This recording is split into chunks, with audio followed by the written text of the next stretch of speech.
Hello friends, कैसे हैं? I hope आप सभी लोग अच्छे होंगे। फ्रेंड्स, आज हम सॉलिड स्टेट का सेकेंड पार्ट लाए हैं, तो जिसमें हम पढ़ेंगे इकाई सेल, यूनिट सेल। आज इसमें हम यूनिट सेल को कंप्लीट करेंगे। फ्रेंड्स, अब हमारा सॉलिड स्टेट का सेकेंड पार्ट देखने से पहले पार्ट 1 देखें हमारे चैनल विद्यादान साइंस पे। तो चलिए स्टार्ट करते हैं। Unit cell. यूनिट सेल क्या है?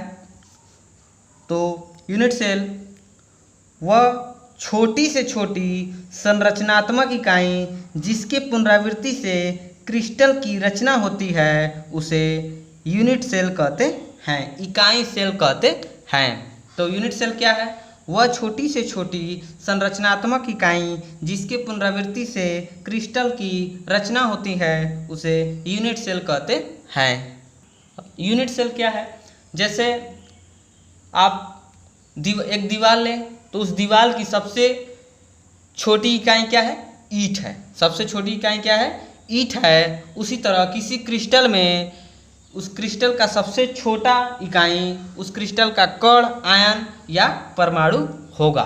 तो यूनिट सेल क्या है? वह छोटी से छोटी इकाई जिसकी पुनरावृत्ति से क्रिस्टल की रचना होती है उसे यूनिट सेल कहते हैं। यूनिट सेल दो प्रकार का होता है। कौन कौन? प्रिमिटिव यूनिट सेल और कंपाउंड यूनिट सेल।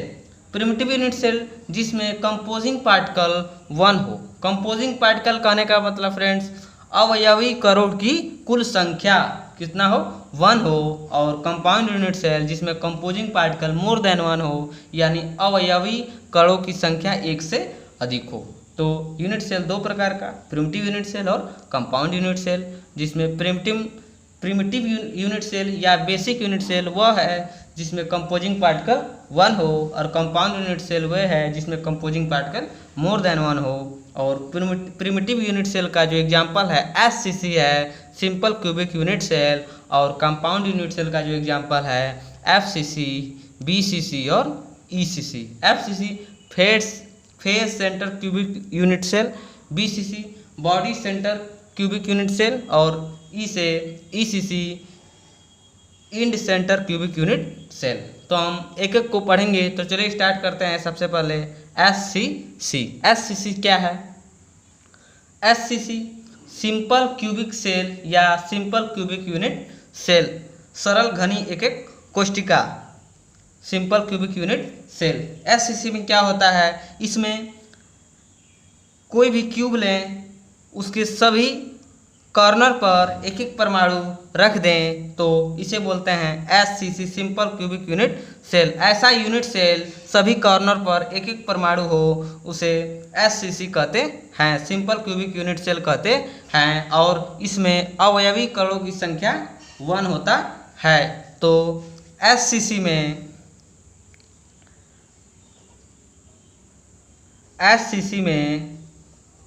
अवयवी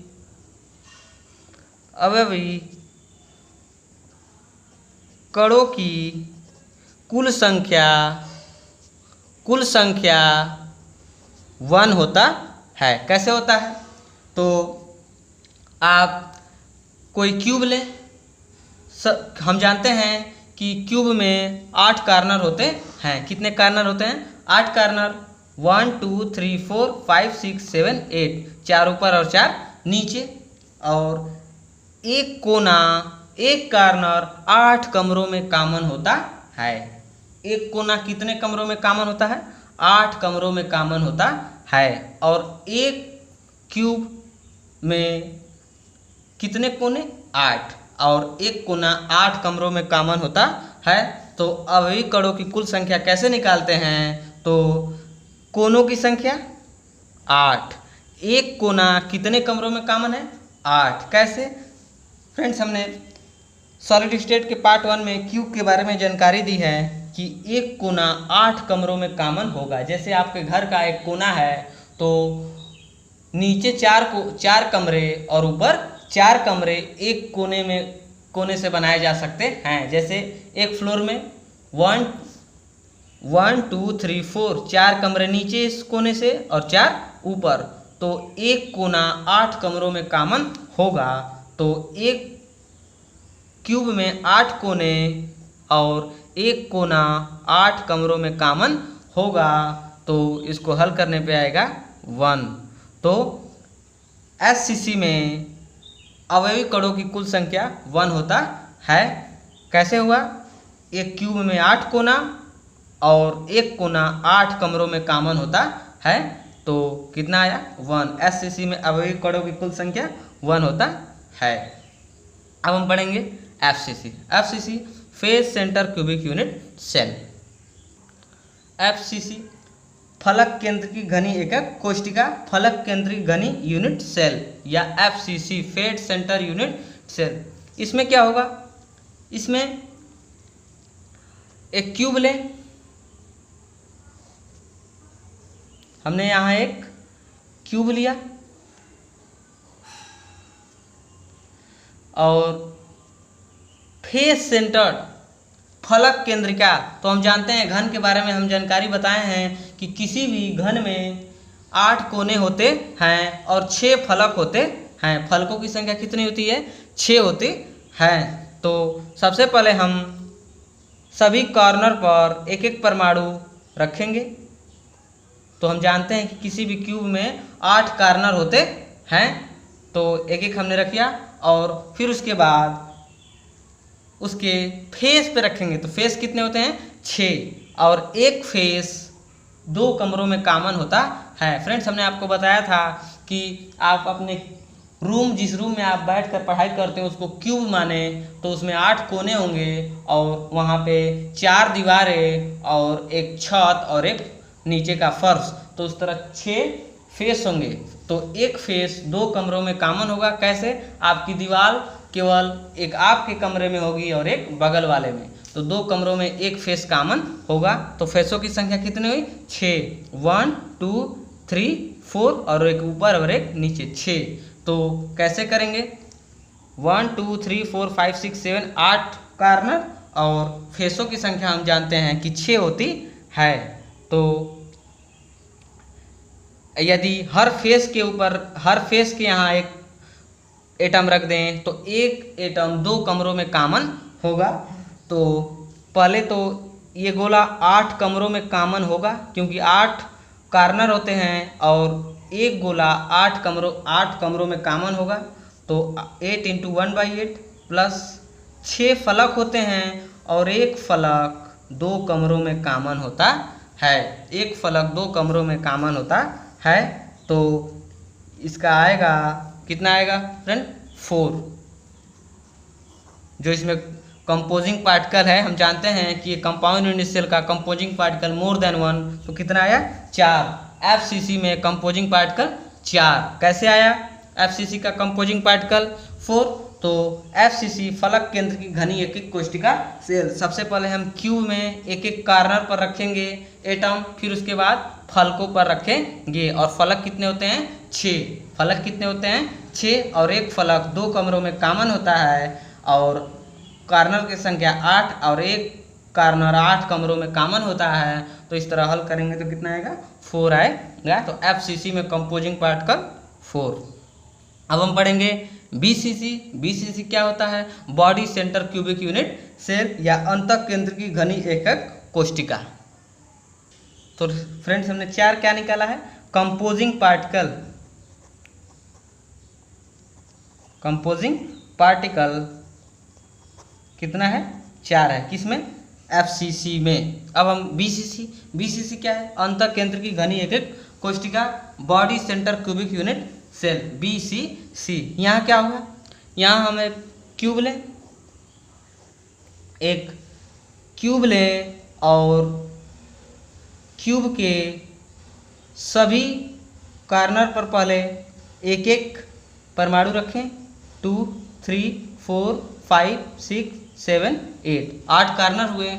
और एक बिल्कुल बॉडी में यदि रख दें, एक बिल्कुल बीच में एटम रख दें, तो इसे बोलते हैं body centre cubic unit cell. सबसे पहले एक क्यूब लें, क्यूब के 8 कॉर्नर पे एक एक परमाणु रखे हैं और उसके बीच में एक परमाणु रखे हैं, तो इस स्थिति को हम कहते हैं BCC, body centre cubic unit cell. इसका जो कंपोजिंग पार्टिकल है कैसे निकालेंगे, तो कंपोजिंग पार्टिकल अवयवी कणों की कुल संख्या। कंपोजिंग पार्टिकल मतलब अवयवी कणों की कुल संख्या। कंपोजिंग पार्टिकल कैसे निकालेंगे, तो इसमें कितने कोने हैं 8, और एक कोना कितने कमरों में कॉमन है 8 कमरों में कॉमन होता है। और बॉडी तो केवल बॉडी का जो भी इसके अंदर का जो परमाणु होगा एक ही कमरों में होगा, तो यहाँ 1, तो इसको यदि सॉल्व करेंगे तो कंपोजिंग पार्टिकल कितना आएगा 2 आएगा। तो BCC में अवयवी कणों की कुल संख्या कितनी होती है 2 होती है। FCC में अवयवी कणों की कुल संख्या 4 होती है। और हम पीछे अभी पढ़ाए हैं SCC में अवयवी कुल कणों की संख्या 1 होता है। तो इस तरह हमने SCC, BCC और FCC को पढ़ा। अब हम पढ़ेंगे ECC। ECC क्या है, end centre cubic unit cell. यहाँ ECC में हमें क्यूब लें, एक क्यूब के सभी कॉर्नर पर सबसे पहले एक एक परमाणु रखेंगे। तो एक क्यूब में 8 कोने, 1 2 3 4 5 6 7 8 कॉर्नर हो गए।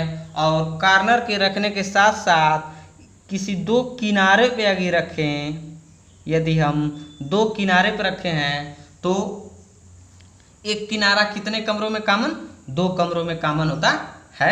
आप जानते हैं फेस, ये फेस है, तो एक फेस 2 कमरों में कॉमन होगा, एक इसके लिए और एक बगल के लिए। जैसे आपके कमरे का कोई दीवार है तो एक आपके कमरे के लिए वो दीवार होगा और एक बगल वाले कमरे के लिए वो दीवार होगा। तो एक फेस कितने कमरों में कॉमन 2 कमरों में।